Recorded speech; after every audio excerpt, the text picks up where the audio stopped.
Hello everyone, ಇವತ್ತೊಂದು ಹೊಸದಾದಂತಹ ರೆಸಿಪಿಯೊಂದಿಗೆ ನಿಮ್ಮೆದುರಿಗೆ ಬಂದಿದ್ದೇನೆ. ಇವತ್ತೊಂದು ಡೆಸರ್ಟ್ ಮಾಡೋಣ ಅಂತೇಳಿ ತಿಳ್ಕೊಂಡಿದ್ದೇನೆ. ಕಡಿಮೆ ಸಮಯದಲ್ಲಿ ಇದನ್ನು ಮಾಡ್ಬೋದು. ದೊಡ್ಡವರಿಗೂ ಕೂಡ ಇಷ್ಟ ಆಗುತ್ತೆ ಈ ಡೆಸರ್ಟ್ ಅನ್ನೋದು.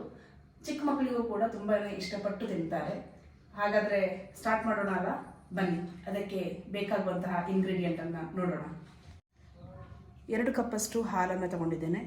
4 ಸ್ಲೈಸ್ ಬ್ರೆಡ್ಡನ್ನು ತಗೊಂಡಿದ್ದೇನೆ. ಅದರ ಎಡ್ಜಸ್ಸನ್ನು ಕಟ್ ಮಾಡಿ ಇಟ್ಕೊಂಡಿದ್ದೇನೆ. ಇಲ್ಲಿಗ ಕಸ್ಟರ್ಡ್ ಪೌಡರು ಒಂದು 2 ಸ್ಪೂನ್ ಆಗುವಷ್ಟು, ಕಂಡೆನ್ಸ್ ಮಿಲ್ಕು, ಫ್ರೆಶ್ ಕ್ರೀಮು, ಆಮೇಲೆ ಬಾದಾಮ್ ಮತ್ತು ಪಿಸ್ತಾವನ್ನು ಕಟ್ ಮಾಡಿ ಇಟ್ಕೊಂಡಿದ್ದೇನೆ. ಇಲ್ಲಿ ನಾನು ಇವತ್ತು ಮಾಡ್ತಿರುವಂತಹ ಡೆಸರ್ಟ್ನ ಹೆಸರು ಅರೇಬಿಯನ್ ಬ್ರೆಡ್ ಪುಡ್ಡಿಂಗ್ ಅಂತೇಳಿ ಹೇಳಿ.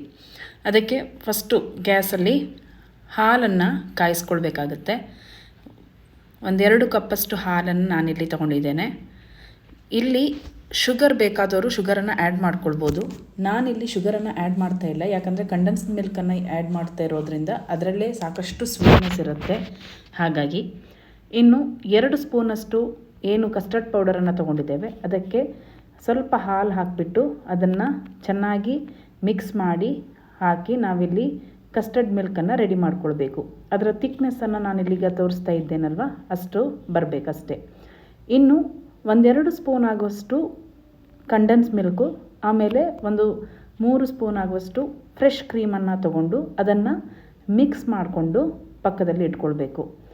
ಇದನ್ನು ನಾವೀಗ ಏನು ಅರೇಬಿಯನ್ ಬ್ರೆಡ್ ಪುಡ್ಡಿಂಗನ್ನು ಮಾಡ್ತೇವೆ, ಆಗ ಅದರ ಮೇಲ್ಗಡೆಯಲ್ಲಿ ಲೇಯರ್ ರೀತಿಯಲ್ಲಿ ಹಾಕ್ಕೊಳ್ಲಿಕ್ಕೆ ಇದು ಬೇಕಾಗುತ್ತೆ. ಸೊ ಇದನ್ನು ತುಂಬ ಸಿಂಪಲಾಗಿ ನಾವು ಮಾಡ್ಕೊಳ್ಳುವಂತಹ ಡೆಸರ್ಟ್ ಇದು. ಇನ್ನು ಫಸ್ಟ್ ಲೇಯರು ಇಲ್ಲಿ ನಾವು ಏನು ರೆಡಿ ಮಾಡ್ಕೊಂಡಿದ್ದೇವೆ, ಮಿಲ್ಕ್ ಮತ್ತು ಇದು ಕ್ರೀಮ್ ಮತ್ತು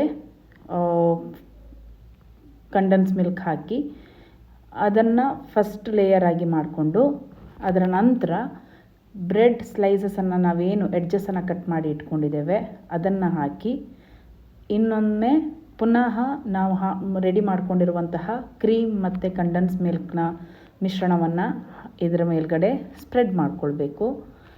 ಆಮೇಲೆ ನಾವೇನು ಕಸ್ಟರ್ಡ್ ಮಿಲ್ಕನ್ನು ರೆಡಿ ಮಾಡ್ಕೊಂಡಿದ್ದೇವೆ, ತಿಕ್ಕಾಗಿ ಒಂದು ಮಿಲ್ಕನ್ನು ರೆಡಿ ಮಾಡ್ಕೊಂಡಿದ್ದೇವಲ್ವ, ಅದನ್ನು ಇಲ್ಲಿ ಅದಕ್ಕೆ ಬ್ರೆಡ್ಡಿಗೆ ಸ್ಪ್ರೆಡ್ ಮಾಡ್ಕೊಳ್ಬೇಕು. ಇಲ್ಲಿ ಸ್ವಲ್ಪ ಜಾಸ್ತಿಯೇ ಕಂಡೆನ್ಸ್ ಮಿಲ್ಕು ಇದು ಮತ್ತು ಫ್ರೆಶ್ ಕ್ರೀಮಿನ ಇದನ್ನು ಹೆಚ್ಚು ಕೂಡ ಹಾಕ್ಕೊಳ್ಬೋದು ನಿಮ್ಮ ಸ್ವೀಟಿಗೆ ಅನುಸಾರವಾಗಿ. ಇನ್ನು ಕಸ್ಟರ್ಡ್ ಮಿಲ್ಕಿನ ಮಿಶ್ರಣ ಜಾಸ್ತಿ ಇದ್ದಂತೆ ಜ್ಯೂಸಿಯಾಗಿರುತ್ತೆ. ಯಾಕಂದರೆ ಇದನ್ನು ನಾವೀಗ ಫ್ರಿಜ್ಜಲ್ಲಿಟ್ಟು ತಿನ್ನೋದ್ರಿಂದಾಗಿ ಸ್ವಲ್ಪ ಫ್ರಿಜ್ಜಲ್ಲಿಟ್ಟ ತಕ್ಷಣ ಯಾವಾಗಲೂ ಕೂಡ ಅದು ತಿಕ್ಕಾಗುತ್ತೆ. ನಾವೇನು ಕ್ರೀಮ್ ಇದು ಸ್ವೀಟನ್ನು ಇಟ್ಟಿದ್ದೇವೆ ಅದು ತಿಕ್ಕಾಗುತ್ತೆ. ಹಾಗಾಗಿ ಸ್ವಲ್ಪ ಜಾಸ್ತಿ ಮಿಶ್ರಣವನ್ನು ನೀವಿಲ್ಲಿ ಆ್ಯಡ್ ಮಾಡ್ಕೊಳ್ಳಿ. ಈ 1 ಲೇಯರ್ ಆದ ನಂತರ ಸೆಕೆಂಡ್ ಲೇಯರು ಪುನಃ ಬ್ರೆಡ್ಡನ್ನು ಇಟ್ಬಿಟ್ಟು ಪುನಃ ನಾವು ಕಂಡೆನ್ಸ್ ಮಿಲ್ಕ್ ಮತ್ತು ಫ್ರೆಶ್ ಕ್ರೀಮಿನ ಮಿಶ್ರಣವನ್ನು ಹಾಕ್ಕೊಳ್ಬೇಕಾಗತ್ತೆ. ಆಮೇಲೆ ಪುನಃ ಇಲ್ಲಿ ನಮ್ಮ ಕಸ್ಟರ್ಡ್ ಪೌಡರ್ ಮಿಲ್ಕನ್ನು ಇಲ್ಲಿ ಇದಕ್ಕೆ ಸ್ಪ್ರೆಡ್ ಮಾಡ್ಕೊಳ್ಳಿ. ಸೊ ಈ ಲೇಯರನ್ನು 2 ಅಥವಾ 3 ಲೇಯರ್ ಆಗಿ ಮಾಡ್ಕೊಳ್ಬೋದು. ಕೆಲವರು 3 ಲೇಯರ್ ಆಗಿ ಮಾಡ್ಕೊಳ್ತಾರೆ, ಕೆಲವರು 2 ಲೇಯರ್ ಆಗಿ ಮಾಡ್ಕೊಳ್ತಾರೆ. ನಾನಿಲ್ಲಿ 2 ಲೇಯರ್ ಮಾತ್ರ ಮಾಡ್ಕೊಂಡಿದ್ದೇನೆ. 3 ಲೇಯರ್ ಬೇಕಾದವರು ಅದನ್ನು 3 ಲೇಯರ್ ಕೂಡ ಮಾಡ್ಕೊಳ್ಬೋದು. ಅದರಿಂದ ಏನು ಕೂಡ ತೊಂದರೆ ಇಲ್ಲ. ಇನ್ನು ಇದಾದ ನಂತರ ಪುನಃ ಕಂಡೆನ್ಸ್ ಮಿಲ್ಕ್ ಮತ್ತು ಫ್ರೆಶ್ ಕ್ರೀಮಿನ ಮಿಶ್ರಣವನ್ನು ಅದರ ಮೇಲೆ ಸ್ಪ್ರೆಡ್ ಮಾಡಿಬಿಟ್ಟು ಸ್ವಲ್ಪ ನೀಟಾಗಿ ಎಲ್ಲ ಕಡೆ ಅದು ಸ್ಪ್ರೆಡ್ ಆಗುವ ರೀತಿಯಲ್ಲಿ ಹಾಕ್ಕೊಳ್ಳಿ. ಇನ್ನು ಫೈನಲ್ ಏನಂತೇಳಿ ಹೇಳಿದರೆ, ಏನು ನಾವು ನಟ್ಸನ್ನು ಕಟ್ ಮಾಡಿ ಇಟ್ಕೊಂಡಿದ್ದೇವೆ, ಬಾದಾಮ್ ಮತ್ತು ಪಿಸ್ತಾವನ್ನು, ಅದನ್ನು ಅದರ ಮೇಲ್ಗಡೆ ಡೆಕೋರೇಟಿವ್ ಆಗಿ ಸ್ಪ್ರೆಡ್ ಮಾಡ್ಕೊಳ್ಳಿ. ಸೊ ಇಲ್ಲಿಗೆ ಈ ನಾವು ಮಾಡ್ಕೊಂಡಿರುವಂತಹ ಅರೇಬಿಯನ್ ಬ್ರೆಡ್ ಪುಡ್ಡಿಂಗ್ ರೆಡಿಯಾಗಿದೆ. ಇದನ್ನು ಇವಾಗ ಫ್ರಿಜ್ನಲ್ಲಿ ಸೆಟ್ ಆಗಲಿಕ್ಕೆ ಇಡಬೇಕು. ಒಂದು 1/2 ಅವರ್ ಅಥವಾ 1 ಅವರ್ ಇಟ್ಟರೆ ಸಾಕಾಗುತ್ತೆ. ಅಷ್ಟರಲ್ಲೇ ಇದು ಸೆಟ್ ಆಗುತ್ತೆ.